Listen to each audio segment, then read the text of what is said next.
എന്തിന്? എന്താവശ്യത്തിന്? ഞങ്ങളുമായി ബന്ധപ്പെട്ട് ഞങ്ങൾക്കെതിരെ എന്താ പരാതി ഉന്നയിച്ചിട്ടുണ്ടോ? ഉണ്ടോ? യു.ഡി.എഫ് ആർക്ക് പരാതി നൽകി? പരാതി ഉണ്ടെങ്കിൽ പരാതി അന്വേഷിച്ചോട്ടെ. ഒരു നോട്ടീസ് കിട്ടിയിട്ടില്ല.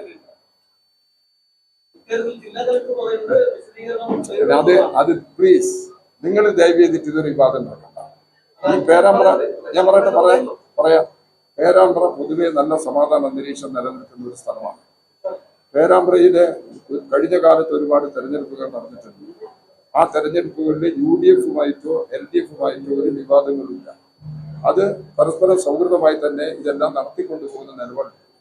ആ അന്തരീക്ഷം തകർക്കുന്നതിന് വേണ്ടി വളരെ ബോധപൂർവം ഇത്തരം ചില പ്രചരണങ്ങൾ അഴിച്ചുവിടുന്നത് താൽക്കാലികമായി നിങ്ങൾക്ക് നേട്ടമുണ്ടാക്കാൻ കഴിയുമെങ്കിലും ഇതൊരു സുഖമായ പണിയല്ല. അപ്പൊ അതുകൊണ്ട് ഞങ്ങളുടെ മുമ്പിൽ അത്തരത്തിലുള്ള ഒരു വിഷയമല്ല.